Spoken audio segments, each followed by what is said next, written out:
Good morning, everyone. Good to see you. Just a minute, I have to do something over here. But that's fine. My name is Ank Kleinmeulman. Our website is cwowi.eu. I am sorry, I have to do something here. Something is wrong. Right, there you go. Okay, start again. Hello, good morning. My name is Ank Kleinmeulman. Our website is cwowi.eu. You can find a lot of articles on our website. We are part of a house church network, a worldwide network of house churches in many nations, over 50 nations. And if you feel led to do house church, if you want to be part of a community of people who have like-minded faith, who think like you think, who love the Lord, go to our website, a lot of articles about it, but also a lot of teachings and weekly thoughts translated in different, those are emails that come out every week and translated in many other languages. So please do go there. Today I want to talk to you about when the cloud moves. And that's a saying that we as Christians sometimes use, and I don't know if you're familiar with it, but it means that you have the sense that something is going to change, something has to change. Maybe you have to leave your job, or maybe there's some other things going on in your life, but you feel there's a change coming. That's when we say when the cloud moves. And actually that comes from Numbers chapter 9, when Israel, they came out of Egypt and they traveled in the wilderness on their way to the promised land, although they didn't know where the promised land was and how it would be exactly. But they traveled in the wilderness, and then it said that the Lord covered them by a cloud, was a pillar of cloud by day, a pillar of fire by night. So it provided shade during the day, warmth during the night. And then it says here, when you go to Numbers, it says, verse 17, whenever the cloud was taken up from above the tabernacle, after that the children of Israel would journey, the children of Israel would pitch their tent. So when the cloud continued long, they kept the charge of the Lord and did not journey. So there was the cloud, the presence, it's actually the presence of the Lord where the Lord was. He protected them, he gave them shade, he gave them warmth. If the cloud stayed, they stayed there.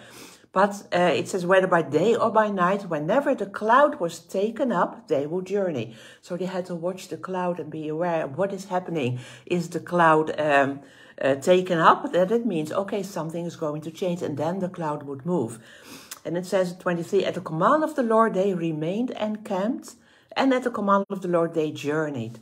So it was what the Lord wanted them to do. So the cloud represents God's presence. It represents God's presence in our lives, because God is not out there anymore. Of course he is, but the Holy Spirit lives in us. He lives in us. Christ in us, the hope of glory. So we have to be aware of what is happening inside of us.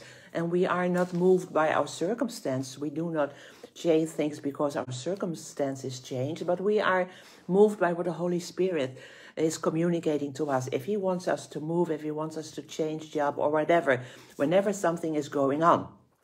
So the picture for us, when we say, I feel the cloud is moving, then you were just doing fine, you had peace, and you had the presence of the Lord and joy in doing what you want to do, what you are doing. And oftentimes it was even led by the Lord to do so, and that's fine. But then you feel something is changing. And you don't know, of course the presence of the Lord is still there, but it has lifted, the joy is gone. What you are doing is more harder, and you are looking for, you're saying, is this all there is? And that is the idea of the cloud lifting up. It becomes uncomfortable what you're doing. There's no more full of peace or joy. There's no more grace to do something. It becomes harder. Maybe there's lack of provision. So the cloud first lifts and then it moves. An example from my own life, it was about 10, 15 years ago. I was part of a GLOW team, and maybe you know, GLOW ministers started ministering to women from different denominations, coming together like every month. And the idea was to get them acquainted with the Holy Spirit, baptized and so on with the Holy Spirit. So I was asked to be a part of that and to lead that team of women who would prepare for those meetings. And at first I thought, that's not my thing, ministering to women, I'm not kind of person who likes just women. But after praying for it, and I knew the Lord wanted me to do that, so I did. And actually, I start liking it, because that's something too. When the Lord wants you to do something, He will give you the grace and the joy and the peace to do it. So that happened, and I've done it for 6 years at least, I think. And it was fine, and we ministered to many women, and I enjoyed it. But then suddenly it was like, I still remember on a Thursday evening, because on Thursday evenings we were, or it was Monday evenings, doesn't matter. We were as a team preparing for the next meeting. And I was driving to that meeting, and I thought, why do I not like going there right now? Why is it now suddenly hard? Have I not prepared myself well enough, as I always do, or what's going on? And it was not just one time, but it was time after time. And then it dawned on me, it could be that the grace is lifting. It could be that a cloud is moving. So the Lord wants me to do something else.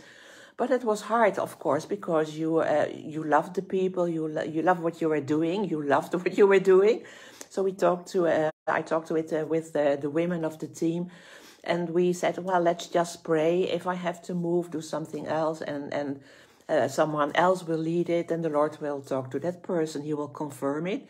And that happened after some time. Was another lady. She said the Lord gave her a vision. And she knew in her spirit that it was the Lord. He wanted her to continue leading a glow. And so it was. And I still remember another example. I started doing Bible school also years ago on a Saturday morning. And it was full of joy and peace. And I loved doing it, loved preparing, loved teaching. And then just some Saturday morning when we were driving to the building, to the school building where we would have the Bible school, it was like, what am I doing here? Why am I doing this? It becomes hard. I do not like it anymore. It felt like the grace was lifting.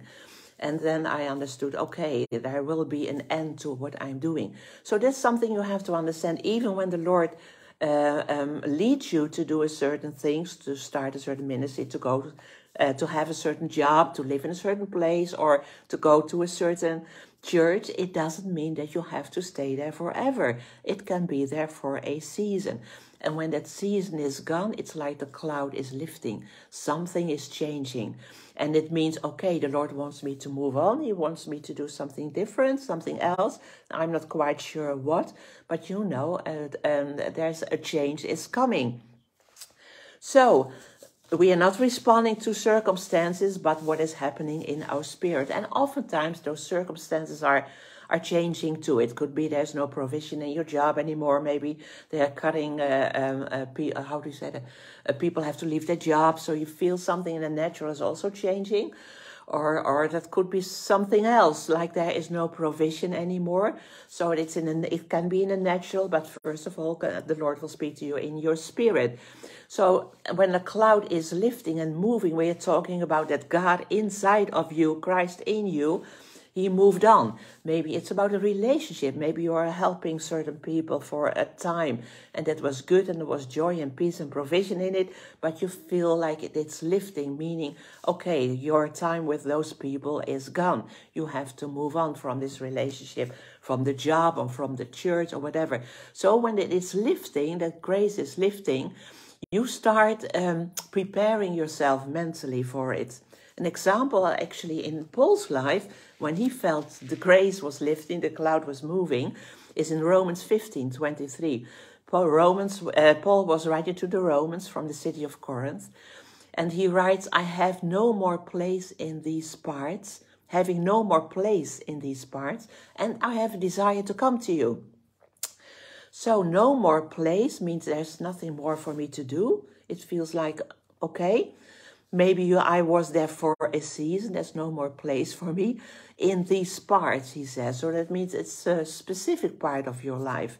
It could be about a person. It could be about a situation, about a job, about a church, about where you're living. And then he said he had a great desire. So that when that cloud is lifting, it's like there's taken a cap off of something. If the cloud is lifting, and then there's something else coming to the surface. And that is a desire that you already had in your heart, but you were probably not aware of it.